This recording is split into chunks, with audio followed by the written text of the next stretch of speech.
सबको कैसे हो आप लोग। आशा करती हूँ आप सब ठीक होंगे। निधि चैनल में आप सबका स्वागत है। पुरुषोत्तम मास चल रहा है। आज हम पुरुषोत्तम मास महात्म के 23वें अध्याय की कथा का पाठ करेंगे। कथा को पूरा सुने, बीच में बिल्कुल ना छोड़े। दृढ़ धनवा राजा बोला, हे मुनियों में श्रेष्ठ, हे दीनों पर दया करने वाले, श्री पुरुषोत्तम मास में दीपदान का फल क्या है, सो कृपा करके मुझसे कहिए। श्री नारायण बोले, इस प्रकार राजा दृढ़ धनवा के पूछने पर अत्यंत प्रसन्न मुनियों में श्रेष्ठ वाल्मीकि मुनि ने हंसते हुए विनीत अत्यंत नम्र राजा दृढ़ धनवा से कहा।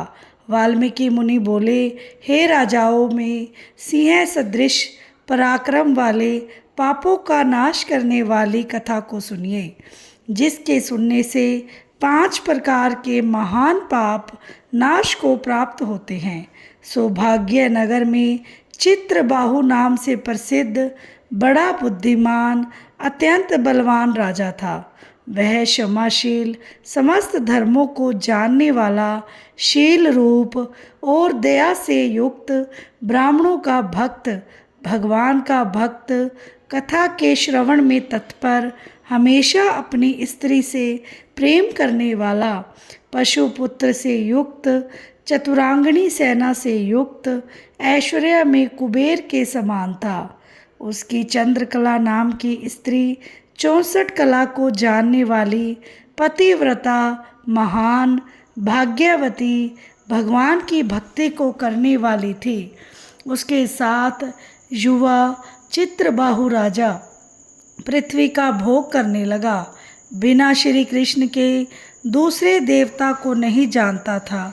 एक दिन पृथ्वीपति राजा चित्रबाहु ने दूर से ही आए हुए मुनियों में श्रेष्ठ अगस्त्य ऋषि को देखकर पृथ्वी में दंडवत प्रणाम कर उनकी विधि पूर्वक पूजा की और भक्ति से आसन देखकर मुनि श्रेष्ठ के समान बैठ गया, सम्मुख बैठ गया। विनय से नम्र होकर मुनि श्रेष्ठ ने कहा। राजा बोला, आज मेरा जन्म सफल हुआ, आज मेरा दिन सफल हुआ, आज मेरा राज्य सफल हुआ, आज मेरा ग्रह सफल हुआ।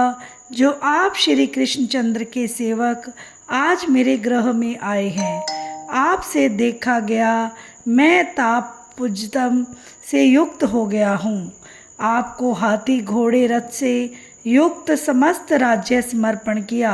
हे मुनि श्रेष्ठ, आप वैष्णव हो, आपके लिए कोई भी अदेय वस्तु नहीं है। वैष्णव को थोड़ा भी दिया हुआ मेरु पर्वत के समान होता है। जो कोड़ी के बार, शाक अथवा उत्तम अन्न जिस दिन वैष्णव ब्राह्मण को नहीं देता, वह दिन उसका विफल है, ऐसा वेद के जानने वालों ने कहा है। जो कोई द्विज जाति विष्णु भक्त को वे सब पूज्य हैं, उनका वाणी मन कर्म से सत्कार करना चाहिए। ऐसा मुझसे गर्ग, गौतम, सुमंतु ऋषि ने कहा। जब तक सूर्य उदय नहीं होता तभी तक तारागण की प्रभा रहती है। जब तक वैष्णव ब्राह्मण नहीं आता है तभी तक दूसरे ब्राह्मण कहे गए हैं। अगस्त्य मुनि बोले, हे चित्रबाहो, हे महाभाग, हे नृप, इस समय तुम धन्य हो। ये सब प्रजा धन्य है जो तुम वैष्णवों की रक्षा करते हो। जो राज्य वैष्णव का नहीं हो उसके राज्य में वास नहीं करना, शून्य वन में वास करना अच्छा है, परंतु अवैष्णव के राज्य में रहना अच्छा नहीं है। जिस प्रकार नेत्रहीन शरीर, पतिहीन स्त्री, बिना पढ़ा हुआ ब्राह्मण निंदा है, वैसे ही वैष्णव रहित देश निंदनीय है। जैसे दांत के बिना हाथी, पंख के बिना पक्षी, दशमी विधा द्वादशी एकादशी कही गई है, वैसे ही वैष्णव रहित देश है। जैसे कुशा रहित संध्या, तिलहीन तर्पण, वृत्ति के लिए देवता की सेवा है, वैसे ही वैष्णव रहित देश कहा है।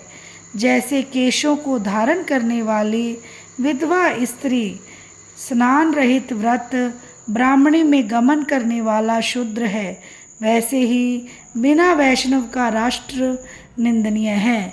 जो श्री कृष्णचंद्र के चरणों का आश्रय करने वाला है, सत्पुरुषों से राजा कहा गया है, उसका राष्ट्र हमेशा वृद्धि को प्राप्त होता है और उसकी प्रजा सुखी होती है। हे राजन, जो मैंने तुमको देखा इसीलिए मेरी दृष्टि सफल हुई। भगवत भक्त आपके साथ बात करने से आज मेरी वाणी सफल हुई। हे राजन, मेरी आज्ञा से यह राज्य तुमको करना चाहिए। मैंने इस राज्य में तुमको प्रतिष्ठित किया है। तुम्हारा कल्याण हो, मैं जाऊंगा। श्री नारायण बोले, इस प्रकार कह जाकर जाने की इच्छा करने वाले श्रेष्ठ मुनि अगस्त्य को चित्रबाहु राजा की पतिव्रता स्त्री ने परम भक्ति के साथ प्रणाम किया। अगस्त्य मुनि बोले, हे शुभे, तू सदा सौभाग्यवती हो और भक्ति से पति की सेवा कर। श्री गोपी जन के वल्लभ श्री कृष्णचंद्र में तेरी सदा दृढ़ भक्ति हो।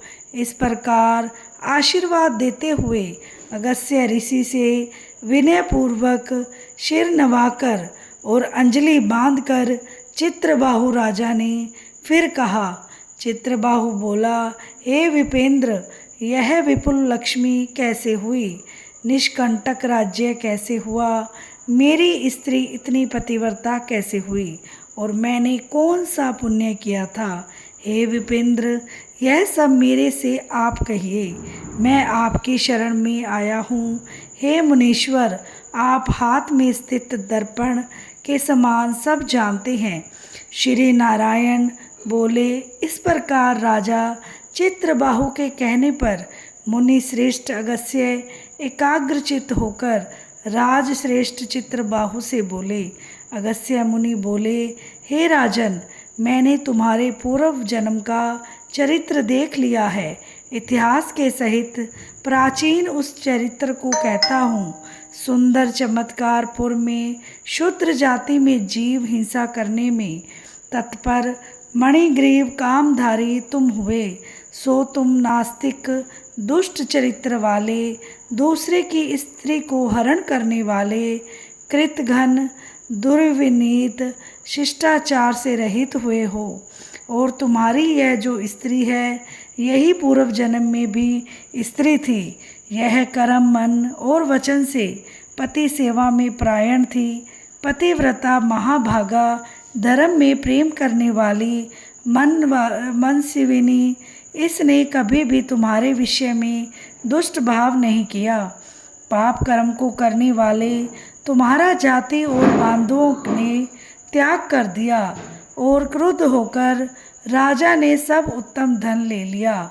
फिर उस समय बचा हुआ जो कुछ अवशेष धन था, उसको जाति वालों ने भी लिया।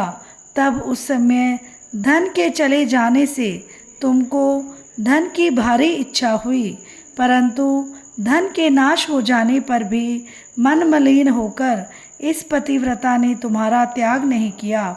इस प्रकार सब लोगों से तिरस्कृत होने पर भी तुम निर्जन वन को गए। हे महीपते, वन में जाकर अनेक पशुओं को मारकर अपनी आत्मा की रक्षण किया। इस प्रकार स्त्री के सहित जीवन निर्वाह करते हुए, धनुष को धारण करते हुए, मणिग्रीव मृग के मांस को खाने की इच्छा से बहुत से सर्प और मृग से भरे हुए वन को गया। उस मनुष्य रहित वन के मध्य मार्ग में उग्रदेव नाम के महामुनि दिशा ज्ञान के नष्ट हो जाने से व्याकुल हो गए। हे राजन, मध्यमा के समय तृषा से अत्यंत पीड़ित हो वहाँ ही गिरकर मरणासन हो गए। उस समय रास्ते को भूले हुए उस दुखित ब्राह्मण को देखकर तुमको दया आई। उस ब्राह्मण को उठाकर और उसको साथ लेकर तुम अपने आश्रम को गए। उस दुखित ब्राह्मण की तुम दोनों स्त्री पुरुष ने सेवा की। एक मुहूर्त के बाद उस समय महायोगी उग्रदेव चैतन्यता को प्राप्त हो आश्चर्य करने लगे कि मैं वहाँ था, यहाँ कैसे आ गया, उस वन के बीच से कौन लाया। श्री नारायण बोले, मणिग्रीव ने उस ब्राह्मण से कहा कि यह सुंदर तालाब है, इसमें कमलिनी के पुष्प से सुगंधित शीतल जल है।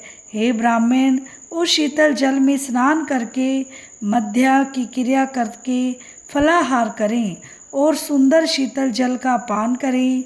इस समय मैंने रक्षा की है, आप सुख से विश्राम करें। हे मुनि श्रेष्ठ, आप उठिए और कृपा करने के योग्य हैं। अगस्त्य जी बोले, उस समय उग्रदेव ब्राह्मण शम्र रहित सावधान हो मणिग्रीव का वचन सुनकर तृषा से व्याकुल हो उठा। हे चित्रबाहु, मणिग्रीव की भुजा पकड़कर वट वृक्ष से शोभित तालाब के तट पर जाकर बैठ गए। वट की छाया में बैठकर क्षण मात्र विश्राम कर स्नान और नित्य कर्म पर वासुदेव भगवान का पूजन किया। देवता पितरों का तर्पण कर सुंदर शीतल जल को पान कर उग्रदेव ब्राह्मण शीघ्र वट के मूल भाग में आकर बैठ गए। पत्नी सहित मणिग्रीव ने मुनि श्रेष्ठ उग्रदेव को नमस्कार किया और अतिथि सत्कार करने की इच्छा से विनय युक्त वाणी से बोला। मणिग्रीव बोला, हे ब्राह्मण, आज मुझको तारने के लिए आप मेरे आश्रम को आए। आपके दर्शन से मेरे पाप नष्ट हो गए। इस प्रकार उस ब्राह्मण से कहकर प्रसन्न मणिग्रीव स्त्री से बोला, अये सुंदरी, जो जो स्वादिष्ट पके हुए फल हैं उन आम्र फलों को तुम जल्दी लाओ, विलम्ब मत करो। हे शुभानने, और जो कुछ कंद आदि हो उसको भी लाओ। इस प्रकार स्त्री अपने पति के वचन को सुनकर फलों को और कंदादिकों को लाकर हर्ष से ब्राह्मण के सामने रखती है। मणिग्रीव फिर मुनि श्रेष्ठ से वचन बोला कि हे ब्राह्मण, इन फलों को ग्रहण कर मुझ स्त्री पुरुष को कृतार्थ करें। उग्रदेव ब्राह्मण बोला, तुमको मैं नहीं जानता हूँ, तुम कौन हो सो मेरे से कहो। विद्वान ब्राह्मण को चाहिए कि अपरिचित का भोजन नहीं करें। मणिग्रीव बोला, हे द्विज शार्दुल, मैं मणिग्रीव नामक शूद्र जाति का स्वजनों से, जाति वालों से, अपने बांधवों से त्यागा हुआ हूँ। इस प्रकार शूद्र के वचन को सुनकर प्रसन्नता उग्रदेव ने फलों को खाया। प्रसन्न होकर फलों को खाया, बाद में जल को पिया। ब्राह्मण को सुख से बैठे देखकर मणिग्रीव उग्रदेव ब्राह्मण के पैरों को अपनी गोद में रखकर दबाता हुआ फिर वचन बोला। मणिग्रीव बोला, हे मुनि श्रेष्ठ, आप कहाँ जाएंगे? इस निर्जन जल रहित हिंसक जंतुओं से भरे दुष्ट वन में कहाँ से आए?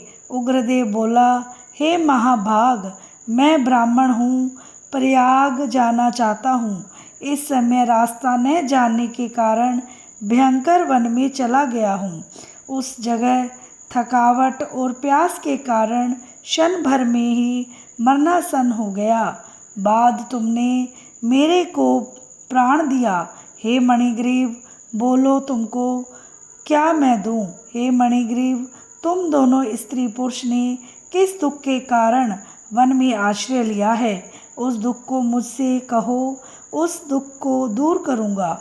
अगस्त्य मुनि बोले।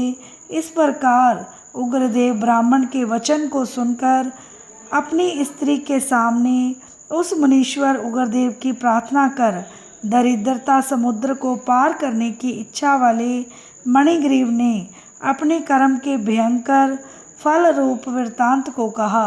बोलो श्री लक्ष्मी नारायण भगवान की जय हो, पुरुषोत्तम मास की जय हो। कथा के अंत में हमें कीर्तन अवश्य करना चाहिए। आप भी मेरे साथ साथ कीर्तन कीजिए और आनंद लीजिए। श्रीमन नारायण नारायण नारायण, भजमन नारायण नारायण नारायण, लक्ष्मी नारायण नारायण नारायण, जप मन नारायण नारायण नारायण, श्रीमन नारायण नारायण नारायण, भजमन नारायण नारायण नारायण, लक्ष्मी नारायण नारायण नारायण, जपमन नारायण नारायण नारायण, श्रीमन नारायण नारायण नारायण, भजमन नारायण नारायण